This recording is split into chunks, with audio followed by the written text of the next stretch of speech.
नमस्कार। कभी सोचा है कि इंडियन रेलवेज इतनी बड़ी ऑर्गेनाइजेशन आखिर चलती कैसे है?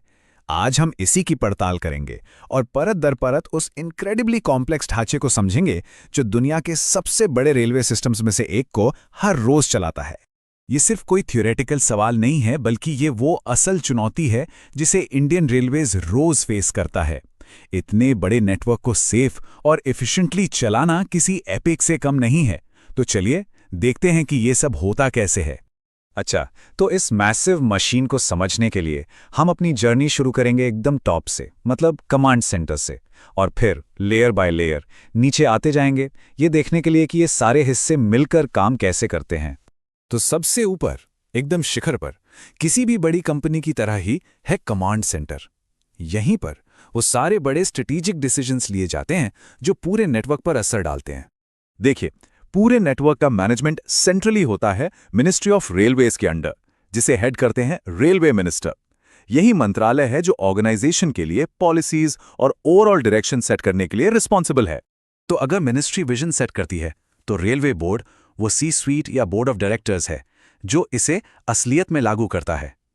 इसे एक चेयरमैन और सीईओ लीड करते हैं, और इस बोर्ड में एक्सपर्ट्स होते हैं जो इंफ्रास्ट्रक्चर, ऑपरेशंस और फाइनेंस जैसे क्रिटिकल एरियाज को देखते हैं। और हाँ, इस बोर्ड की जड़ें काफी गहरी हैं। हिस्टोरिकली इसका गठन हुआ था 1905 में। ये बात इस पर जोर देती है कि रेलवेज ने इंडिया के डेवलपमेंट में एक सदी से भी ज्यादा टाइम से कितना इंपॉर्टेंट रोल निभाया है। ठीक है, तो नेशनल लीडरशिप तो हमने देख लिया। अब एक लेवल नीचे आते हैं। जाहिर है, इतने बड़े नेटवर्क को एक सिंगल ऑफिस से तो नहीं चलाया जा सकता, तो सवाल यह है कि इसे मैनेजेबल टुकड़ों में बांटा कैसे जाता है। इसका जवाब है जोनल रेलवेज।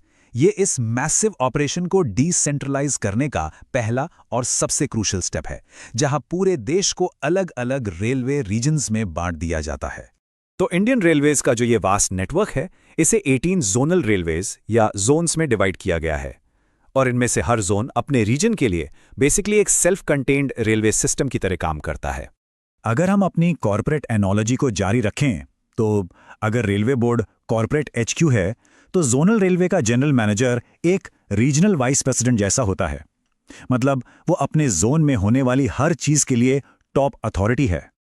पर कहानी यहीं खत्म नहीं होती। डिसेंट्रलाइजेशन और भी होता है। इन जोन्स को फिर और छोटे मैनेजेबल डिविजन्स में बांटा गया है, और ये डिविजन्स ही डे टू डे ऑपरेशंस का असली दिल हैं।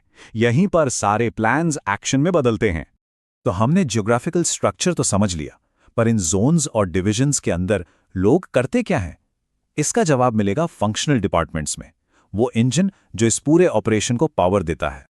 और यहीं पर चीजें रियली इंटरेस्टिंग हो जाती हैं। इंडियन रेलवेज एक बहुत सोफिस्टिकेटेड स्ट्रक्चर यूज करता है जिसे मैट्रिक्स ऑर्गेनाइजेशन कहते हैं। इसे एक ग्रिड की तरह सोचिए।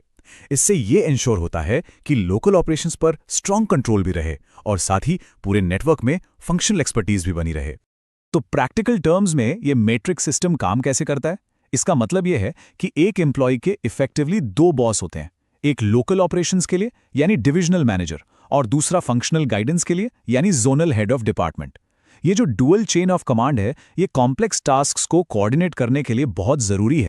तो ये हैं वो मेन डिपार्टमेंट्स जो रेलवेज की रीढ़ की हड्डी हैं।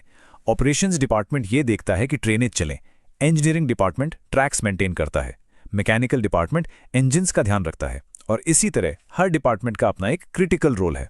अगर इसे और भी सिंपल शब्दों में समझना हो तो ऑपरेशंस मतलब ट्रेनें चलाना, इंजीनियरिंग मतलब पटरियों का मेंटेनेंस, और कमर्शियल मतलब पैसे हैंडल करना।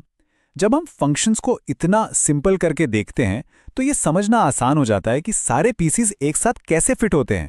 ठीक है, डिपार्टमेंट्स की बात हो गई। अब बात करते हैं उन लोगों की जो इन्हें चलाते हैं।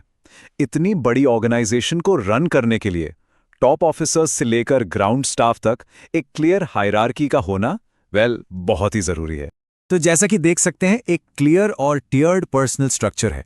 Chain of command railway board से शुरू होती है, फिर जोनल और डिविजनल लेवल से गुजरती है, और आखिर में वर्कशॉप और फील्ड स्टाफ तक पहुंचती है, वो लोग जो असल में ट्रेनों को चलाते हैं।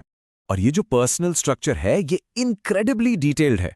जैसे जोनल लेवल पर प्रिंसिपल चीफ्स होते हैं जो अपने फंक्शन के टॉप ऑफिसर्स हैं।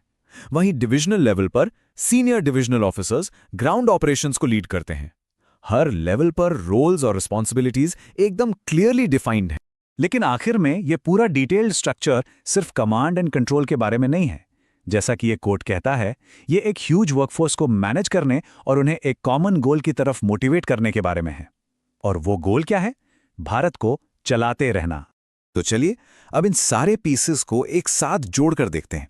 ये सारे अलग अलग लेयर्स और फंक्शंस मिलकर एक सिंगल कोऑर्डिनेटेड सिस्टम कैसे बनाते हैं जो क्लॉकवर्क की तरह काम करता है। तो संक्षेप में कहें तो इंडियन रेलवेज के ऑर्गेनाइजेशन के मेन पिलर्स ये हैं। रेलवे बोर्ड के लीडरशिप में एक top down structure, 18 geographical zones में बटा हुआ एक नेटवर्क, एक मैट्रिक सिस्टम जो ज्योग्राफिकल और फंक्शनल कमांड को मिलाता है, और आखिर में एक डीप और स्ट्रक्चर्ड पर्सनल हायरार्की। और इसी के साथ एक सवाल सोचने के लिए छोड़ जाते हैं। ये कॉम्प्लेक्स स्ट्रक्चर स्टेबिलिटी और स्केल के लिए तो बनाया गया था, पर क्या ये फ्यूचर की स्पीड और इनोवेशन की मांगों को पूरा कर सकता है? इस मैसिव ऑर्गेनाइजेशन के अगले कदम क्या होंगे, इस पर बहस जारी है। हमारे साथ जुड़ने के लिए बहुत बहुत शुक्रिया।